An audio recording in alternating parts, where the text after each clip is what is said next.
অসম্ভব ভালোবাসে তার স্ত্রীকে। তারপরে এইভাবে জেলে কেন আটকে রাখতে পারে?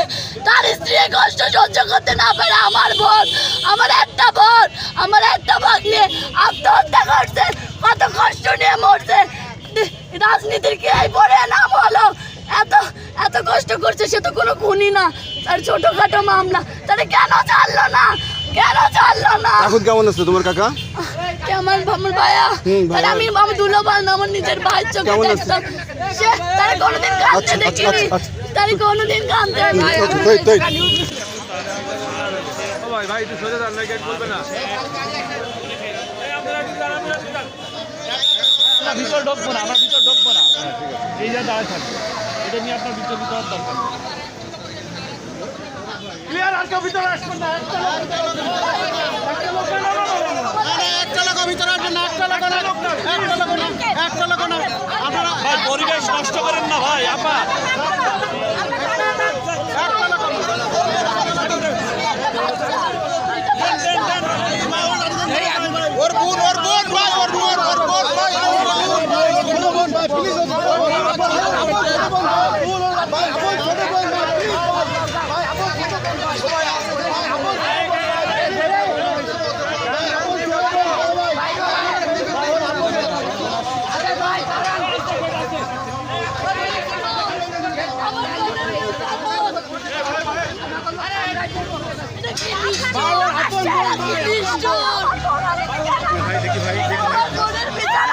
ভাই শুরু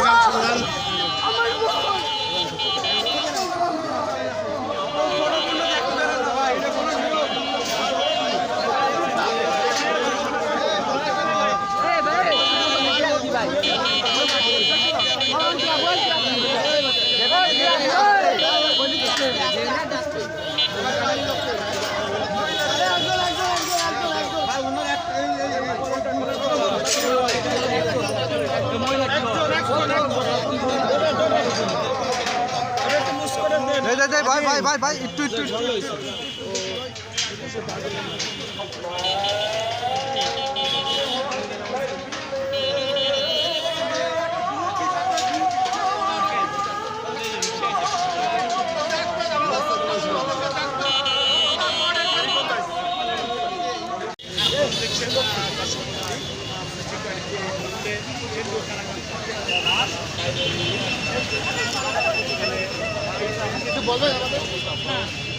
কি বলো, কিছু বলার নাই। যাই তাকে দেখাই মানে নিয়ে আসলাম এবং তার সমস্ত কথা শুনে বললো যে তার বাবার মিটাই মাঠে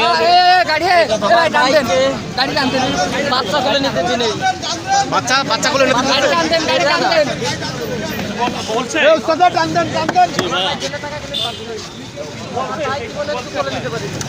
বলছে আপনাদের অনেক ভেঙে পড়েছে। বলেন আপনারা সবাই দোয়া করুন। আমি একটা কথা বলি, বলেন আমার মনে হয় রে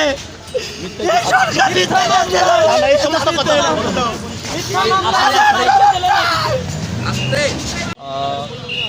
গত বছর হাসিনা সরকারের পতনের পরে সাদ্দাম পলাতক ছিল, তো লাস্ট 11 মাস আগে সে অ্যারেস্ট হয়েছিল গোপালগঞ্জ থেকে। আর অ্যারেস্ট হওয়ার পরে আমার ভাস্তি ওর ওয়াইফ ও সবসময় ডিপ্রেশনে থাকতো, হতাশাগ্রস্ত থাকতো। কারণ ওরা চাইতো যে জামিন হোক বা ওরা চেষ্টা করতো জামিনের জন্য, কিন্তু কোনোভাবেই জামিন হইতো না। বা আমি যতটুকু শুনছি যে একটা জামিন হলে আরও একটা মামলা আসতো আর কি নতুন করে। তো সেক্ষেত্রে অনেকটা ডিপ্রেশন এবং হতাশাগ্রস্ত ছিল, যার কারণে তো সে গতকালকে দুপুরে আমরা তার লাশ ঝুলন্ত অবস্থায় পাই ফ্যানের সাথে, এবং তার বাচ্চা পানির মধ্যে চুবানো অবস্থায় ছিল। এতটুকুই আমরা জানি। আর বাকি যেটা আছে পোস্টমর্টেম করা হয়েছে আজকে, সেক্ষেত্রে প্রশাসনের লোক তারা তদন্ত করে দেখবে আসলে কী হয়েছিল। আচ্ছা, আপনারা প্যারোলে মুক্তি চেয়েছিলেন সাদ্দামের, না এখানে আনতে হলো কেন? প্যারোলের মুক্তির ব্যাপারটা আমি আসলে জানি না, এটা কিভাবে আবেদন করছে, আবেদন করা হয়েছে, বলেন তো, আপনি একটু বলেন তো। আচ্ছা, আমি প্রশ্ন করলে তারপরে আচ্ছা, আমরা তো বাংলাদেশের প্রচলিত আইনে জানি যে এই জাতীয় ঘটনায় প্যারোলে মুক্তির একটা বিধান আছে, সুযোগ আছে। আপনারা সেটা চেয়েছিলেন কিনা, চাইলে পাননি কেন, বা কি প্রক্রিয়া এখানে এত কষ্ট করে আনতে হলো? কালকে আমরা আবেদন করছিলাম, তো আমাদেরকে কোনোভাবে আর কি পেরোলে বাইকে মুক্তি দেওয়া হয়নি। তারা বলছে যে এখানে নিয়ে আসতে হবে, এবং আমরাও কিছু সংখ্যক লোক আসছিলাম, আমরা তার ভাই, যে তার সাথে দেখা করব, যে তার এই যে ক্লান্তি লগ্নে তার ফ্যামিলিটাই নাই।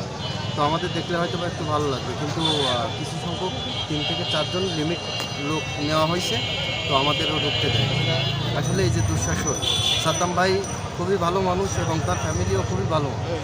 তো তার সাথে যে ঘটনা হয়েছে, এই ঘটনা যদি মানে সাধারণ আপনার আমার সাথে আমাদের কেমন লাগবে, এটা প্রশাসনের বোঝা উচিত। তো এভাবে মানুষকে কষ্ট দেওয়া বা ইয়ে করা ঠিক না। এটা যদি আসলে মানবিকভাবে, তো আপনারা প্যারোলে মুক্তির জন্য কোথায় যোগাযোগ করেছিলেন, আর স্পেসিফিক কে বলেছে যে এটা হবে না? জেলার সাথে আমরা জেলার বরাবর আর কি আবেদন করা হয়েছে কালকে সংবাদ পাওয়ার পরে আমরা আসতে যে সময় লাগছে, তো তারপরে কোনোভাবে প্যারোলে মুক্তি দেওয়া হয়নি। বলছে যে মানে ঝুঁকি মানে আচ্ছা, এই যে ডেড বডি নিয়ে এত দূর এলেন, কি ধরনের ভোগান্তি এবং পোহাতে হয়েছে? অবশ্যই অনেক ভোগান্তি পোহাতে হয়েছে, তার কারণ আমরা বাগেরহাট থেকে যশোর আসছি, রাস্তা অনেক খারাপ। তারপরে আমাদের মনের অবস্থা তো আপনারা বুঝতেছেন যে আমাদের মনের অবস্থা কি। এখন আবার বাগেরহাটে ব্যাক করবে, এখন আবার এইখান থেকে বাগেরহাট ব্যাক করবে। এখনও আমাদের জানাজার মানে আমরা কখন করব সেটাও আমাদের অনিশ্চয়তা, কারণ আমাদের যাতায়াতের যে ভোগান্তি, তো সেই ক্ষেত্রে আমাদের অনেক কষ্ট হয়েছে। আপনার নামটা? আমার নাম মোহাম্মদ সাগর ফরাদি। কি হয় ওনার? আমার ভাই, বড় ভাই। চাচাতো ভাই, তাই তো? জি।